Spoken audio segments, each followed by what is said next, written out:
Olá, sétimo ano, tudo bem? Aqui é a professora Maísa e eu vou fazer a leitura com vocês do texto que começa na página 6, na apostila, que nós vamos começar a falar da arte na Idade Média.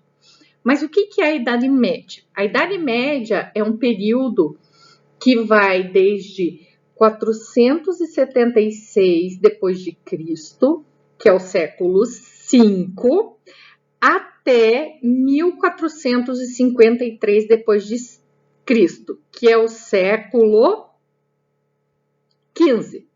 Então é bem fácil de lembrar. Idade Média, século V ao século XV, tá? Então foram aproximadamente 1000 anos e aconteceu bastante coisa nessa época. Embora muita gente chame de Idade das Trevas, né? Porque se pensava que não tivesse havido produção de conhecimento nesse período, houve sim produção de conhecimento, produção de arte, muita coisa bacana. Tá? O que a gente tem que pensar em primeiro lugar? Que a Europa ocidental e um pedacinho do oriental estavam vivendo a Idade Média. Aqui onde nós vivemos, nas Américas, a gente ainda estava na pré-história. Então, enquanto esse pessoal estava vivendo sob o domínio da Igreja Católica, aqui, né, tanto na América do Norte, Central e do Sul, a galera ainda vivia em aldeias, né, em tribos que vocês já estudaram antes, continuavam produzindo essa arte. Então, isso é bem importante de pensar, tá? A Idade Média não é uma coisa que aconteceu no mundo.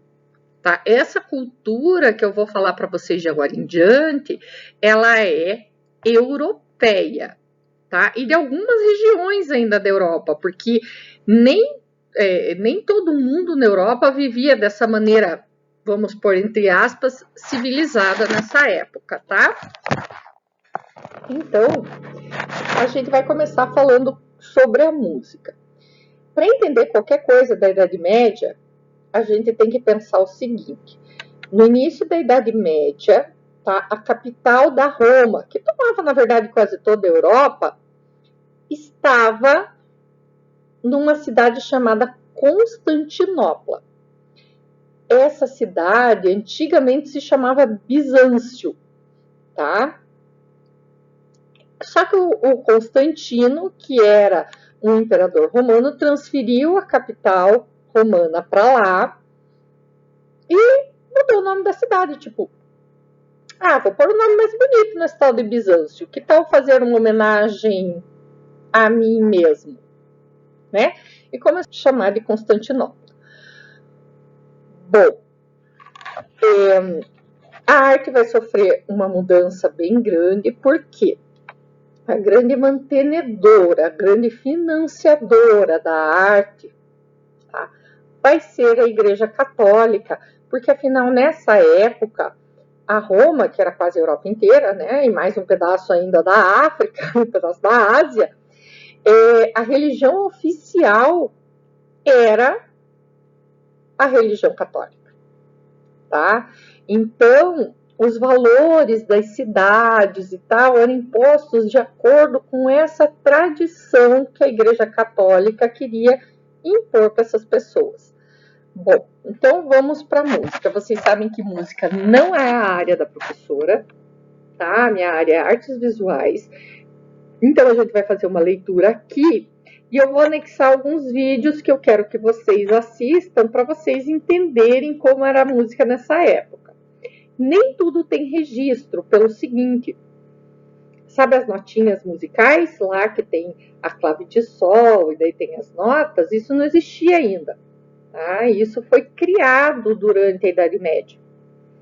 Então, a gente não tem registro de tudo que era produzido naquela época, mas se sabe algumas coisas pelos instrumentos que foram encontrados, e a partir de um momento é dentro da própria Igreja Católica que são criadas as primeiras notas musicais, que são chamadas de neumas, tá? E a partir daí que a gente vai ter algum registro do que acontecia. Mas então, fora esse registro, pelo que a gente conhece? Pelas pinturas, né? Que mostram alguns instrumentos musicais, como a trombeta, por exemplo, é uma coisa que aparece bastante, o tambor, é bem recorrente nessas pinturas, e pelos instrumentos que foram encontrados, né, dessa época. Então tá, vou começar a leitura lá. Música no início da Idade Média. Durante a Idade Média, a música vocal, ou seja, a música que usa a voz, a música cantada, se sobrepôs à música instrumental. Música instrumental é a música que usam os instrumentos musicais. Os instrumentos serviam apenas para acompanhar o canto das pessoas e a música religiosa e erudita predominavam sobre a música profana e popular. Aí eu tenho um monte de coisa para explicar para vocês. Primeiro, música erudita é aquela música que depende de você estudar. É uma música que tem um conhecimento que a gente chama de escolástico, ou seja, um conhecimento que está nas escolas de música. Por que a gente diz que esse conhecimento era erudito? Porque quem produzia essas músicas na Igreja Católica eram os estudantes de padre, os estudantes de monge, né, que iam para os monastérios, ficavam lá enclausurados, ou seja, eles viviam dentro daquele ambiente, se dedicando à religião. Lá eles aprendiam a ler e escrever, então o ensino, né, da leitura e da escrita na Idade Média, ele fica totalmente vinculado à Igreja Católica. O que a Igreja vai ensinar? Os ensinamentos católicos, os preceitos católicos. Dessa forma, eles vão minando, eles vão acabando com as religiões mais antigas, que eram aquelas religiões que acreditavam nas forças da natureza e tal, igual a gente estudou na cultura indígena, na cultura pré-histórica e também na africana. O que era a música profana? Música profana é considerado a música que não é religiosa. Ou seja, se você cantar Atirei o Pau no Gato, não é uma música de igreja, então é uma música profana, hoje folclórica também. Tá? Então nós temos a música religiosa de igreja, que também pode ser chamada de secular, tá? E nós temos a música profana, que é a música não religiosa que as pessoas cantavam por aí, sei lá, tava lavando a louça e cantando, tá bom? Que era o tipo de música mais popular, visto que poucas pessoas tinham acesso a esse ensinamento de ler e escrever vinculado lá à Igreja Católica. Canto cristão. Se eu estou falando de canto cristão, eu estou falando de canto católico, porque a Igreja Católica é uma instituição cristã. Professora, mas o canto gospel não tinha nessa época? Não. A Igreja Protestante ela vai surgir só bem mais tarde, no século XV, XVI. Nós estamos falando do século V ao XV. Então, é antes do surgimento da Igreja Protestante que deu origem às igrejas evangélicas. Então, não existia música gospel nessa época. Então, vamos lá. Canto cristão.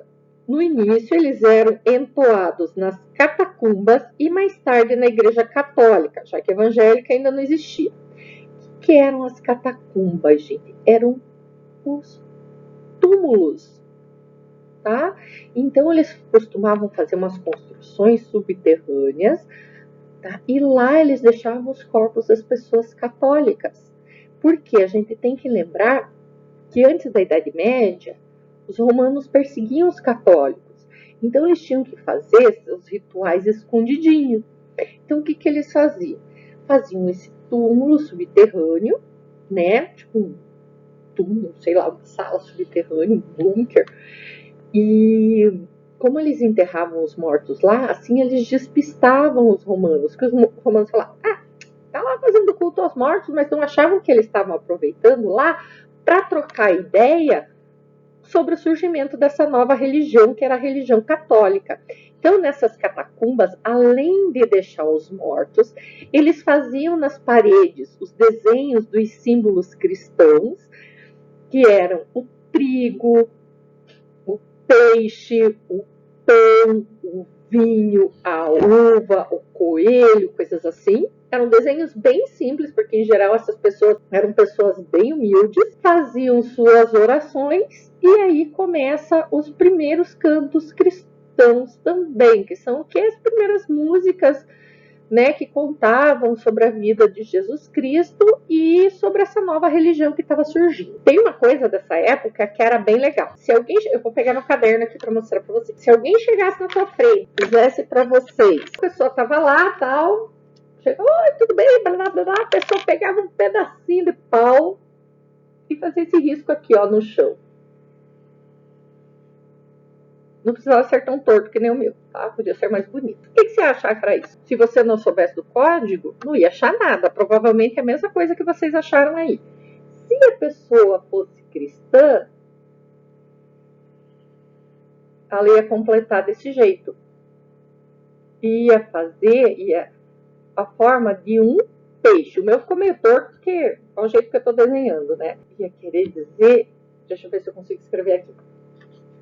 Ictis. Acho que é assim. Jesus Cristo, Filho de Deus, tá? Salvador. Jesus Christus, teu solter. Acho que é isso. Se eu estiver errada, me perdoe. Agora eu não tô lembrando. E daí já sabia que você era cristão e que podia bater papo com você sobre o cristianismo. Olha que coisa bacana, né? Então o pessoal tinha que usar esses códigos, porque realmente, inicialmente, era uma religião secreta. Agora pense, a catacumba devia ser uma coisa pequenininha. Agora pense a galera chegando na catacumba, opa, cheio de instrumento musical. Não cabia, né, gente? Além do que, tinha que ser uma coisa discreta, porque inicialmente os católicos eram perseguidos. Então, esse começo desse canto, ele era vocal. Ou seja, só com a voz. Na página 7. Ele era praticado em uníssono. Então, vamos pensar na palavra. Uníssono. Uníssono. Uni. Sono.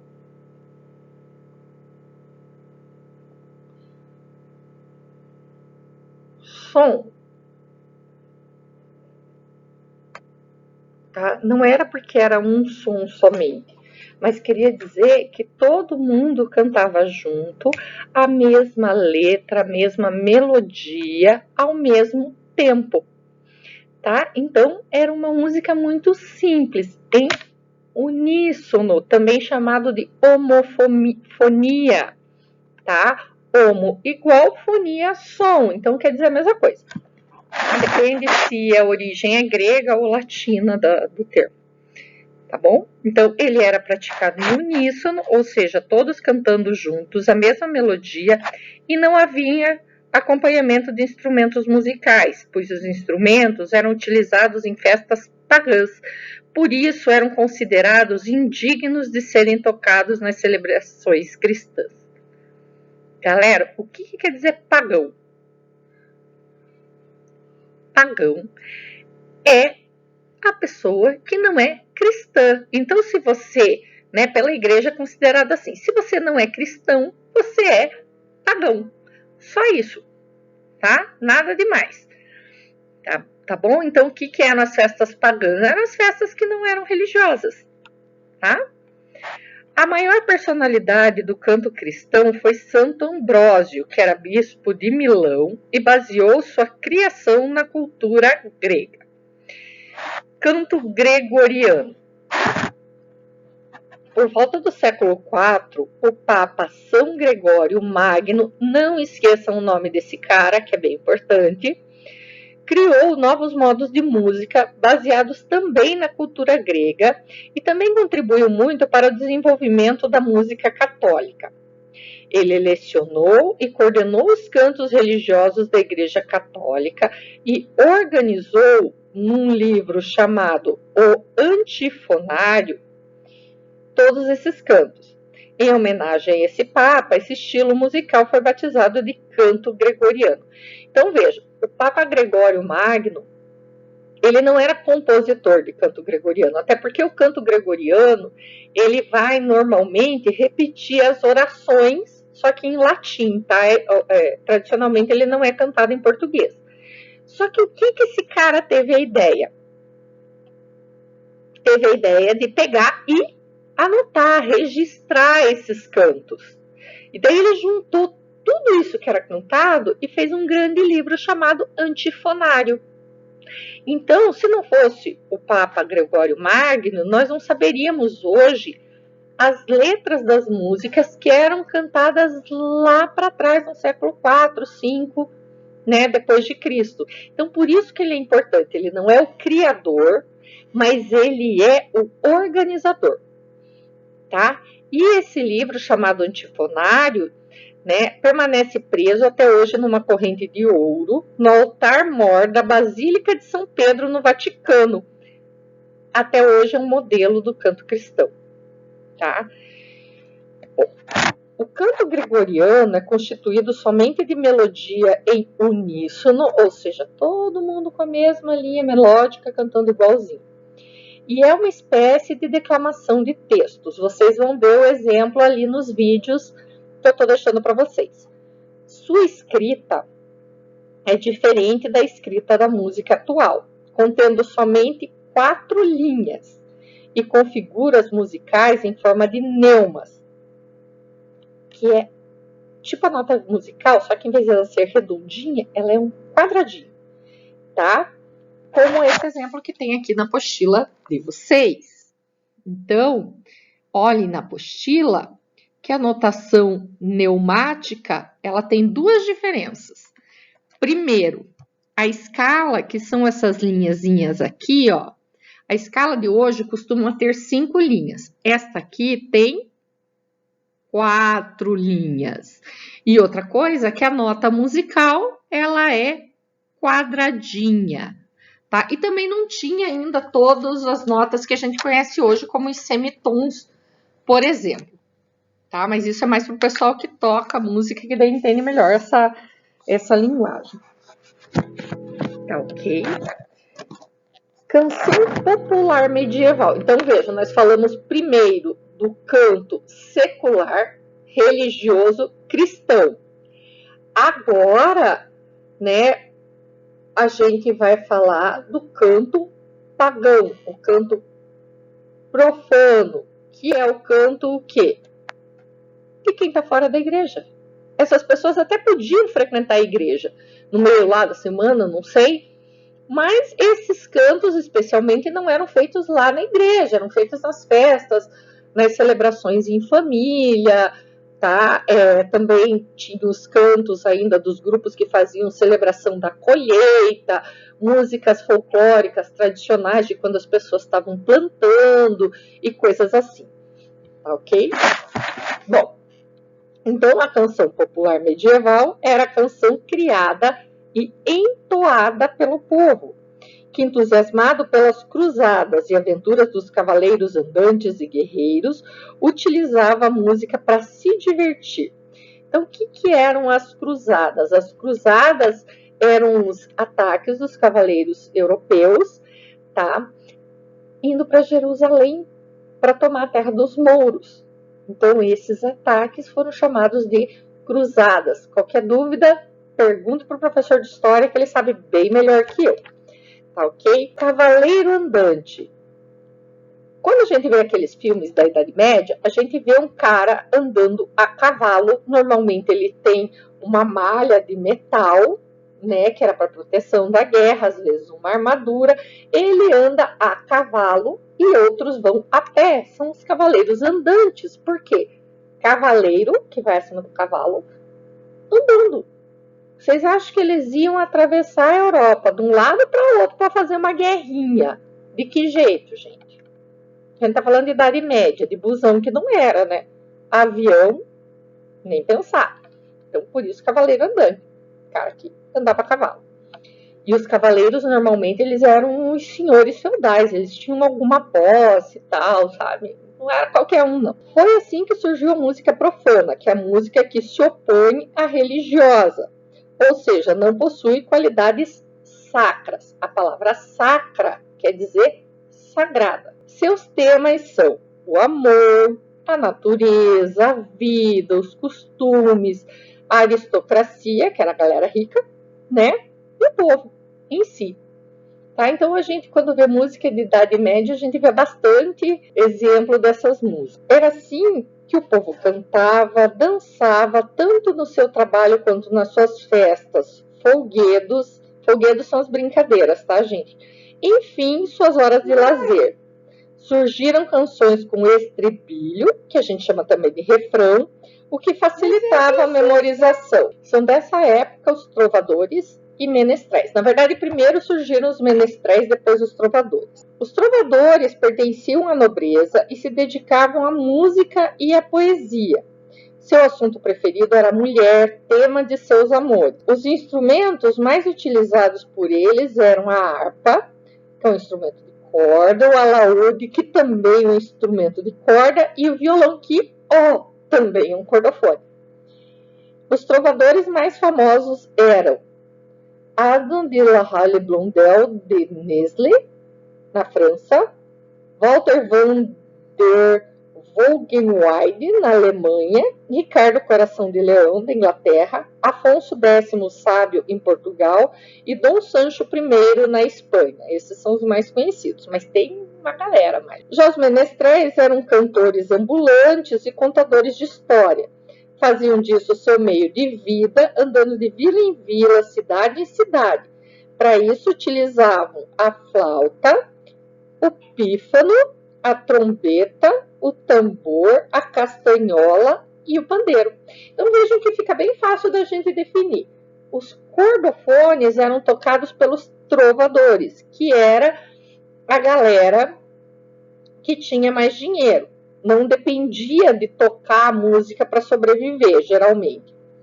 Os menestréis dependiam da música e da contação de história para sobreviver. Era o meio de vida deles. Então, eles eram ambulantes, ou seja, eles iam de cidade em cidade. E os instrumentos deles eram os aerofones, né? E os membranofones. Então, não fica muito difícil. O cordofone do trovador, os outros instrumentos dos menestréis. Beleza? E é isso. Assistam os vídeos, façam as atividades e garantam uma boa nota no final do trimestre. Beijo, tchau!